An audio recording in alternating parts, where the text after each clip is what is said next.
કે છેલ્લા મહિનામાં 140માંથી 52 કેસ ચાંદીપુરાના પોઝિટિવ આવ્યા છે। રાજ્યના કુલ 28 જિલ્લામાં કુલ 28 લોકો ચાંદીપુરાથી મૃત્યુ પામ્યા છે। गुजरात राज्य में लास्ट अराउंड 1 मंथ से केसेस एक्यूट वायरल एनकेफेलाइटिस के आ रहे हैं। टोटल मिला के अभी तक 140 एक्यूट वायरल एनकेफेलाइटिस के केसेस मिले हैं। उन सभी का सैंपल पहले पूना में हम भेजते थे, NIV पूना। इसके बाद GBRC गांधीनगर में जो है तो वहाँ स्टेट लेवल में ही हमने प्रिपरेशन करके यहाँ ही टेस्ट करवाना शुरू कर दिया है। तो सबके सैंपल में से अभी रेगुलरली रिपोर्ट आ रहे हैं। तो इसके हिसाब से 52 चांदीपुरा पॉजिटिव केसेस गुजरात में पाए गए हैं।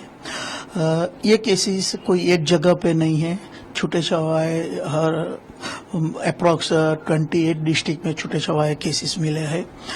हर जगह पे ये मेरे ध्यान रखना था कि ये चांदीपुरा मेनली सैंड फ्लाई की बाइट से होता है, और सैंड फ्लाई अगर इन्फेक्टेड है और बाइट करता है बच्चों को तो उसको चांदीपुरा एनकेफेलाइटिस हो सकता है।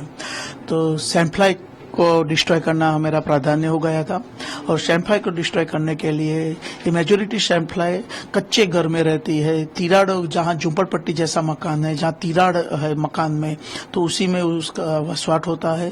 तो हमने सैंड फ्लाई का नाश करने के लिए हर कच्चे घर जहाँ जिस तालुका में केस, अगर तालुका में एक भी केस मिला है तो हमने पूरा तालुका इसके लिए कवर किया है। तो पूरे तालुका में मैलेथियन का छिड़काव किया, जहाँ कच्चे घर थे उसी घरों में हमने छिड़काव किया है। तो अप्रोक्स 6,50,000 ऊपर हमने ऐसे घरों में छिड़काव मैलेथियन का किया है, ताकि सैंड फ्लाई का हम नाश कर सके। साथ में इंटर रेसिडियस स्प्रे बहुत अच्छी तरह से काम करता है। अल्फा सल्फामेथ्रिन का हम स्प्रे करते हैं, ताकि सैंड फ्लाई का भी और मॉस्किटो अगर है तो मॉस्किटो का भी, ताकि मलेरिया डेंगू में भी फायदा हो सके। तो इसी के हिसाब से हमने करीब 2.5 लाख जितने घरों में भी हमने इंटर रेसिडियस स्प्रे भी करवाया है, जो जहां जहां केस मिले हैं उसी तालुका में। डेथ ओवरऑल अभी तक 58 हो चुकी है। उसमें से कंफर्म चांदीपुरा की डेथ 20 केसेस में कंफर्म चांदीपुरा की डेथ हुई है। डेथ प्रिकॉशन करने के लिए हमने फास्ट स्क्रीनिंग पे कंसंट्रेशन किया था। इसकी वजह से फील्ड में से अर्ली डायग्नोसिस करके भी हम इंडोर करवा रहे थे, ताकि केसेस अर्ली डायग्नोसिस हो सके और हम मोर्टालिटी कम कर सके।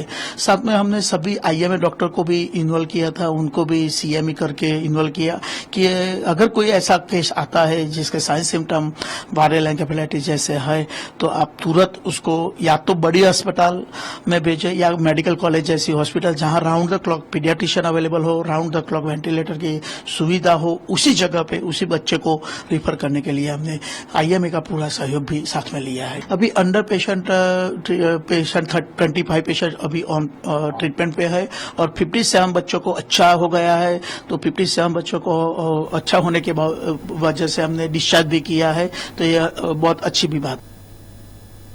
વધુ એક મહત્વના સમાચાર પર નજર કરવામાં આવે તો જામનગરથી મહત્વના સમાચાર આવી રહ્યા છે। ધ્રોલના સ્થાનિકોએ